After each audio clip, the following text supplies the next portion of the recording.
Aujourd'hui, on va plonger dans les recoins les plus sombres et les plus secrets d'Internet.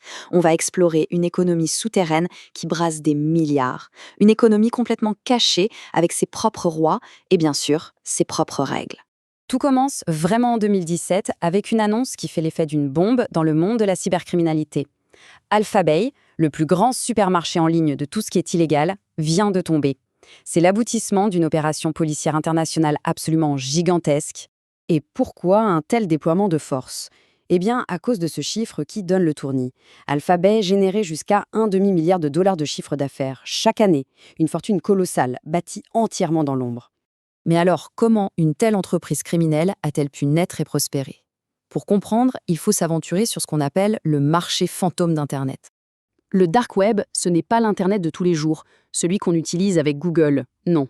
C'est une partie d'Internet qui est volontairement cachée. On ne peut y accéder qu'avec des outils très spécifiques, conçus pour une seule et unique raison, rendre leurs utilisateurs quasiment invisibles, introuvables. Et la clé de tout ça, c'est un navigateur qui s'appelle Tor. Son fonctionnement est assez malin. Au lieu de connecter directement au site, il fait rebondir la connexion à travers plein de serveurs différents dans le monde entier, en chiffrant les données à chaque étape. Résultat, pour le site final, il est quasiment impossible de savoir qui se connecte et d'où. Donc Tor garantit l'anonymat des communications. Et pour l'argent, c'est là qu'entrent en jeu les crypto-monnaies, comme le Bitcoin. Elles assurent l'anonymat des transactions. C'est le combo parfait pour créer un commerce où absolument aucune trace n'est laissée. Ce qui est le plus surprenant, finalement, c'est à quoi ces sites ressemblent. Alphabet, par exemple. C'était comme n'importe quel site d'e-commerce. Ça avait l'air pro, il y avait des fiches produits, des avis de clients et même un service après-vente. Sauf que, bien sûr, la marchandise vendue n'avait rien à voir. On y trouvait de tout, vraiment de tout. Des drogues, des armes, de faux papiers au nom de l'acheteur, mais surtout une quantité astronomique de données volées. Des comptes Netflix, des numéros de carte de crédit, tout ça vendu pour presque rien.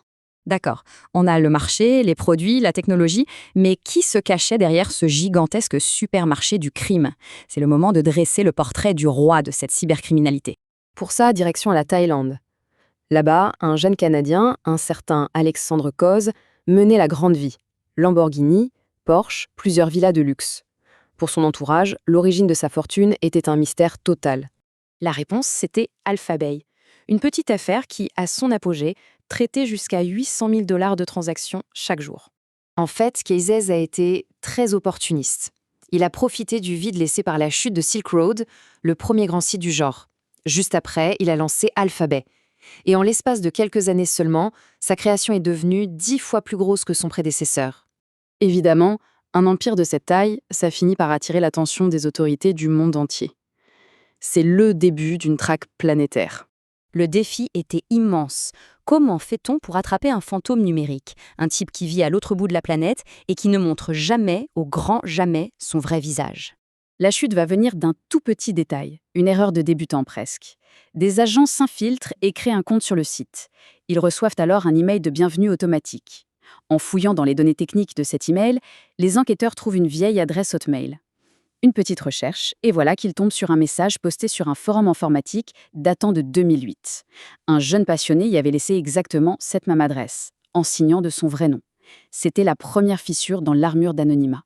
C'est la grande leçon de cette histoire. Sur Internet, rien ne disparaît vraiment. Une erreur commise presque 10 ans plus tôt, un simple oubli, a suffi à faire tomber tout un empire. Mais Alphabay, ce n'est qu'une facette du dark web. Cet anonymat, il peut aussi servir des objectifs bien plus sombres que le simple commerce illégal. Il faut bien comprendre que la technologie qui permet l'anonymat n'est qu'un outil. Et cet outil ne sert pas qu'à vendre des choses, il sert aussi à connecter des gens. Et quand les intérêts qu'ils partagent sont monstrueux, les conséquences sont absolument effrayantes. En Indonésie, par exemple, un groupe en ligne baptisé Loli Candy a réussi à fédérer plus de 8000 membres. Leur seul et unique but était l'échange de contenus pédopornographiques.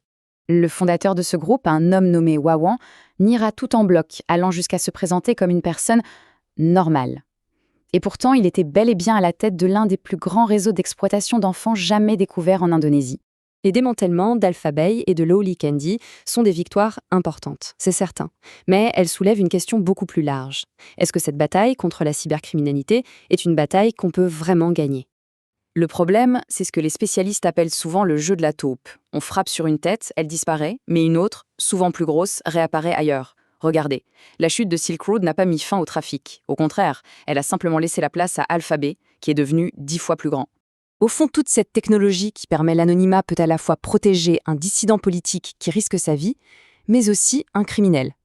La question reste donc entière, et c'est sans doute l'une des plus complexes de notre époque. Dans cette guerre invisible entre l'anonymat et la responsabilité, qui est vraiment en train de gagner ?